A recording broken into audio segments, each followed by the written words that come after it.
tous, bienvenue sur la chaîne. Dans cette vidéo, je vais vous parler de la règle de Bellis Antiquitatis. Donc je vais vous présenter le livre de règles. Ensuite, deux armées, pour voir un peu à quoi ça ressemble. Donc cette règle, certains abonnés de la chaîne la connaissent, d'autres en ont peut-être déjà entendu parler. Alors c'est une règle qui date déjà d'un certain temps. Je crois que ça remonte à 25 ans. Elle est plus connue sous le nom de DBA. Alors c'est une règle simple, destinée en fait à faire des parties rapides, c'est-à-dire une partie dure 1 heure maximum, sur une surface réduite, puisque le champ de bataille fait 60 cm par 60 cm. Donc en fait le but c'est de jouer rapidement, même sur la table du salon en quelque sorte, avec des figurines, un peu de décor, mais bon, un strict, on va dire un strict minimum, de quoi donner un peu de piment à la partie, mais c'est tout. Donc là, le livre de règles. Donc nous sommes à la version 3.0. Cette règle a été traduite en français il y a quelques années par Billy Beacon, assisté de Nicolas Gourmaud, membre du club Orléans Wargame. Elle est éditée chez ZBB Éditions. Donc c'est une règle qui a été créée par Phil Berker et sous la Phil Berker. Donc en fait la règle est, on va le voir, simple. Alors je vais vous faire voir rapidement, je ne vais pas vous rentrer dans le détail. Donc le livre, alors la partie, on va dire,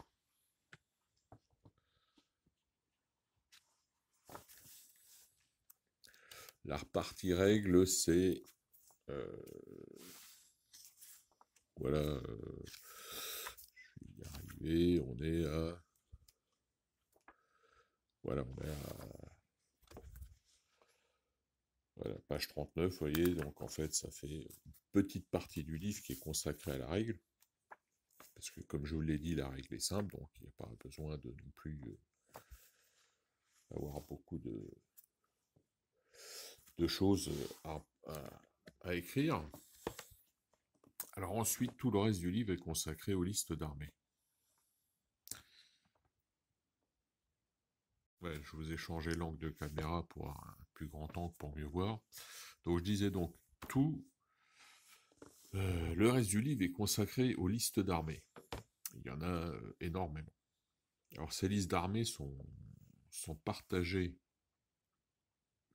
en 4 époques, avec la première époque appelée la période des chars, ou aussi période biblique, donc de 3000 à 500 avant Jésus-Christ, donc avec des armées, des listes d'armées, vous voyez, ancien égyptien, ancien semeur,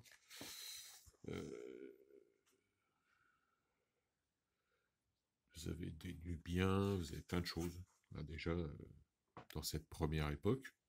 Donc en fait, on vous donne le détail de ce que doit comporter votre armée, et on vous donne même éventuellement les ennemis que vous pourrez affronter. On vous donne aussi le terrain sur lequel vous devrez jouer, et le niveau d'agressivité de votre armée.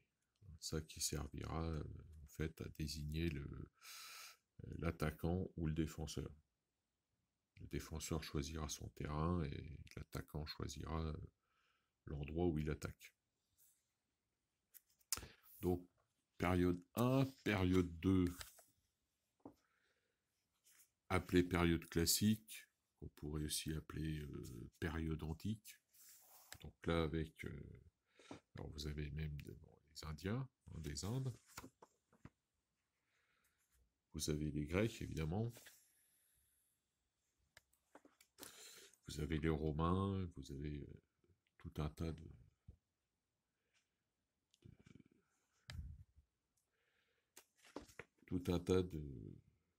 de nations de l'époque, hein, si on peut appeler ça des nations, de royaumes plutôt. Ensuite, vous avez la période 3, dite période du Moyen-Âge, enfin du Haut Moyen-Âge, pardon. Moyen-Âge, donc 476 après Jésus-Christ à 1071.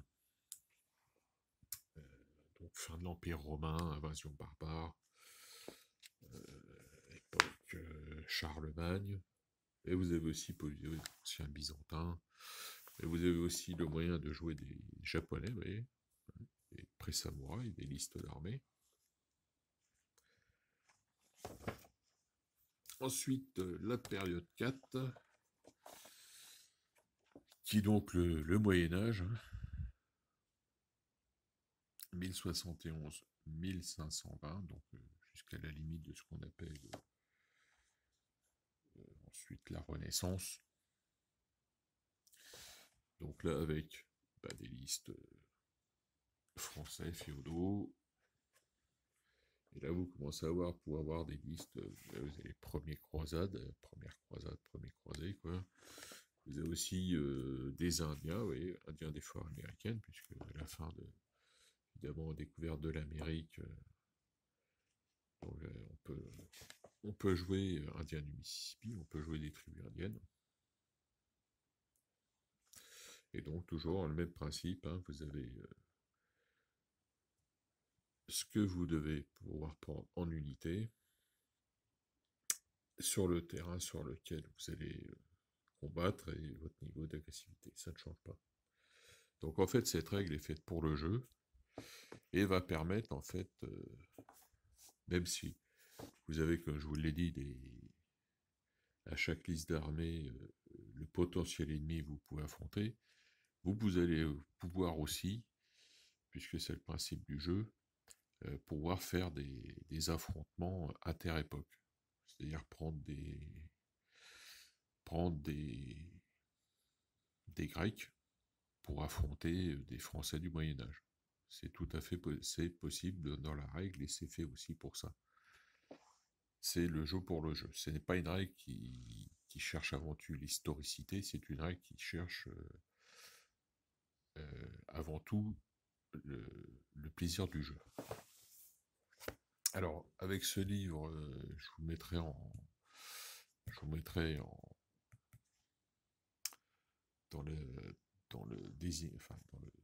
dans la vidéo, je vous mettrai l'adresse du magasin où on peut commander le livre. Est fourni avec une aide de jeu, vous voyez. Très utile. Et écoutez, je vais passer maintenant à la présentation de deux armées pour vous faire voir à peu près, même ce que vous devez posséder vous devez faire pour commencer à jouer à cette règle. Juste avant la présentation de l'armée, je vais vous présenter les différentes unités que vous pourrez avoir dans les listes d'armées. Selon les royaumes, les nations, les unités que vous pourrez utiliser. Alors, vous avez de l'infanterie montée, vous avez des piques. Alors en fait, là, on voit les capacités qu'ils ont, hein, c'est 3 contre l'infanterie, 4 contre la cavalerie, ensuite leur capacité de mouvement, plus quelques petits détails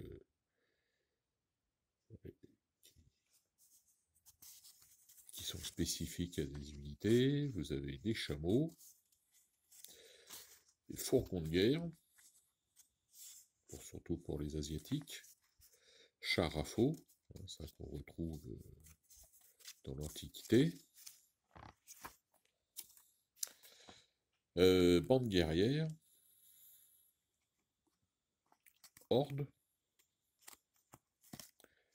éléphant, lame, parce qu'on a en fait des fantassins armés d'épées, la cavalerie légère, donc les archers montés sont comptés comme cavalerie légère, les auxiliaires, de l'artillerie, donc que ça soit catapulte ou canon, c'est pareil, les chevaliers, donc vous pouvez par exemple dans l'Antiquité, certains chariots de guerre sont comptés comme chevaliers, la cavalerie,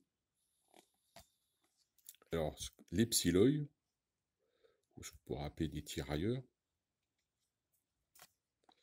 les archers, les lances, donc fantassins armés de lances, hein, c'est pas des piquets, hein, là c'est des lances. Voilà, on fait le tour des différents types d'unités que vous pourrez rencontrer. Donc maintenant, je vais vous présenter la première armée, donc ce qu'on appelle des hoplites tardifs grecs. Et là, en l'occurrence, ce sont ceux de la cité de Thèbes. Alors, je tiens à préciser tout de suite que les deux armées que je vais vous présenter, je les ai achetées toutes peintes à un collègue du club. Donc celle-là, c'est lui qui l'avait peinte. L'autre, il l'avait acheté déjà peinte, il me l'a revendue. Voilà. Donc, une armée ADBA se compose de 12 socles. 12 socles. Peu importe la taille du socle, c'est 12 socles. Et un camp. Donc là, les Grecs thébains, vous avez le choix par exemple. Là, on va compter 1, 2, 3, 4, 5, 6, 7, 8, 9, 10, 11, 12, 13, 14. Il y a 14 socles. Sur ces 14 socles, vous devez en prendre, faire une sélection de 12 pour bâtir votre armée. C'est-à-dire le choix de prendre, par exemple, d'enlever les psiloïs et d'avoir uniquement des hoplites. Ou alors vous prenez 2 psiloïs, vous supprimez de la cavalerie, enfin c'est selon la stratégie que vous voulez établir. Donc les psiloïs, voilà.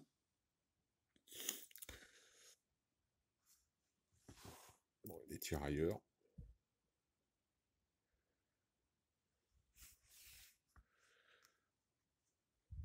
Alors les Grecs, évidemment, sont composés principalement que de lanciers.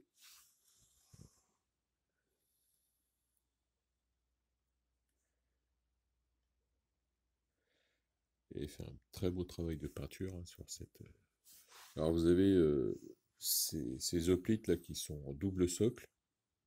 Alors ils ont un avantage, c'est qu'ils ont un +1 au combat. Par contre, un désavantage, c'est que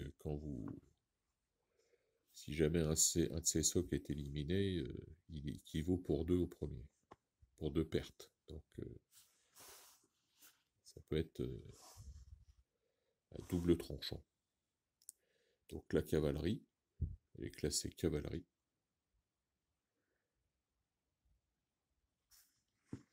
Ce ne sont pas des chevaliers, ce sont des cavaliers.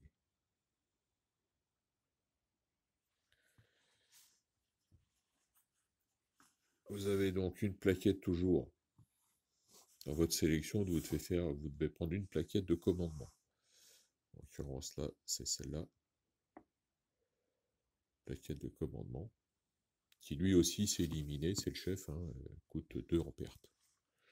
Il faut savoir qu'au bout de 4 pertes, vous perdez la bataille. Ou alors, éventuellement, vous pouvez aussi prendre ce socle de commandement. C'est au choix.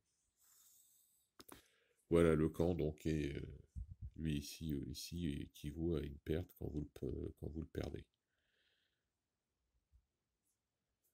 Je crois qu'il équivaut à 1 ou 2 pertes. Voilà. Donc, voilà, ça, c'est pour les Grecs. On passe ensuite à la deuxième armée.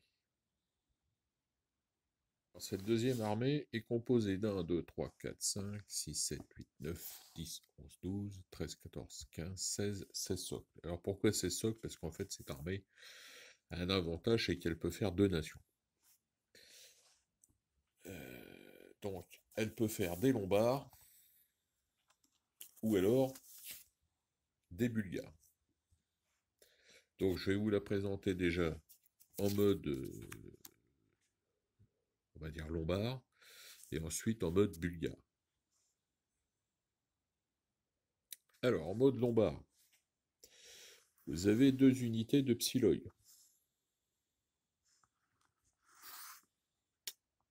Un socle d'archer,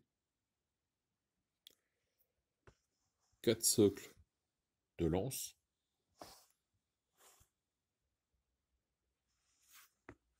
les archers un peu plus près. Donc, j'ai oublié de préciser, ce sont des figurines 15 mm.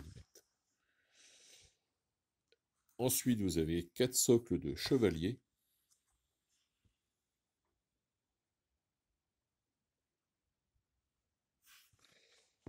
et le socle de commandement, plus le camp. C'est la seule chose que j'ai peinte. Donc ça, là, elle est en mode lombard. Alors, je vais vous la mettre en mode bulgare. Alors voilà, la même armée, mais en mode bulgare. Donc elle compte 4 socles de cavalerie légère. Donc des archers montés, mais en fait, qui sont comptés comme cavalerie légère.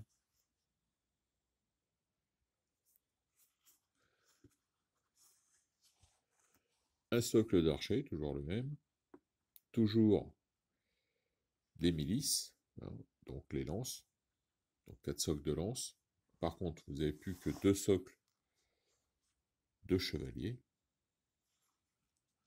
Et toujours le socle de commandement.